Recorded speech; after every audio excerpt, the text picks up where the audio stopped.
SFI তখনও করেছিল বাম অতিবাম, এখনও বাম অতিবামই করেছে। তাদের দেখুন কোনো জনভিত্তি নেই, সব জায়গাতেই শূন্য। মাঝে 6 বছরের ব্যবধান। গত শনিবার যাদবপুর বিশ্ববিদ্যালয়ে শিক্ষামন্ত্রী ব্রাত্য বসুকে যেভাবে হেনস্থার শিকার হতে হয়েছে, কেন্দ্রীয় মন্ত্রী থাকাকালীন হুবহু সেই পরিস্থিতির মুখে পড়েছিলেন তিনি।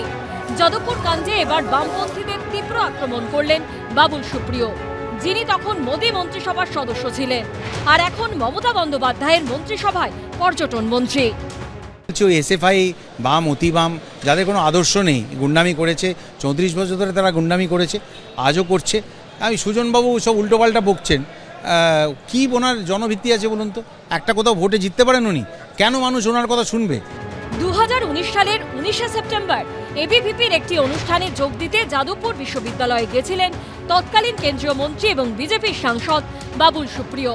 ক্যাম্পাসে ঢোকার পরপরই পড়ুয়াদের একাংশ তাকে ঘিরে গো ব্যাক স্লোগান তোলে, দেখানো হয় কালো পতাকা, শুরু হয়ে যায় ধস্তাধস্তি, খুলে নেওয়া হয় বাবুল সুপ্রিয়র চশমা, চুলের মুঠি ধরে টান, ধাক্কা পর্যন্ত মারা হয়।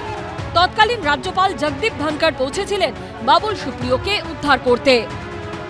পেট্রোলের যে ট্যাঙ্কের যে কাভার ছিল সেটা ভেঙে ফেলার চেষ্টা করা হয়েছিল এবং তার মধ্যে দেশাই কাটিয়ে ফেলে দেওয়ার চেষ্টা করা হয়েছিল। যাদবপুরে এসে নোংরা রাজনীতি চাষ করলে কি ট্রিটমেন্ট দেওয়া হয় সে বাবুল সুপ্রিয় জানেন, এবং তার বাবুল সুপ্রিয়র কাছে শিখে গিয়েই ওনাদের দলের নেতা হয়তো ছাত্র মারতে বা ছাত্র খুন করতে এসছেন, বা ওনার দলের অন্যান্য নেতারা ছাত্র ইউনিভার্সিটিতে গুন্ডা ঢুকিয়ে দেওয়ার হুমকি দেয়।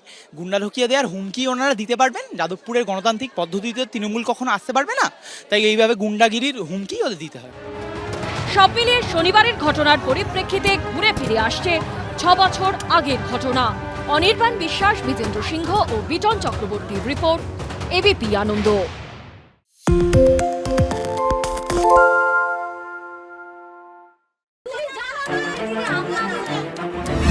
বাংলা চেঁচামেচি চায় না, বাংলা খবর চায়। বাংলা খবর, বাংলার খবর। আরে চাটা দে। এই আমার একটা চা দেন। কি হলো আমারটা? বাংলা পক্ষপাত চায় না, বাংলা খবর চায়। বাংলা খবর, বাংলার খবর। সত্য অন্তহীন, সত্যের খোঁজও তাই, সত্য সন্ধানে তাই আমরা অক্লান্ত, অকুতভয়। এবিপি আনন্দ নতুন ভাবনার প্রতীক, যা মনে মুক্ত, তথ্যে যুক্ত এবং যাবতীয় সীমানার বাঁধন থেকে মুক্ত। সীমা না শব্দটির মধ্যে লুকিয়ে আছে মানা শব্দটি, যেন চোখ রাঙানি এক অদৃশ্য বেড়াজাল, যা আটকে রাখে আমাদের এক ছোট্ট গণ্ডির মধ্যে। একমাত্র সঠিক খবরই গড়ে তুলবে এক মুক্ত সমাজ।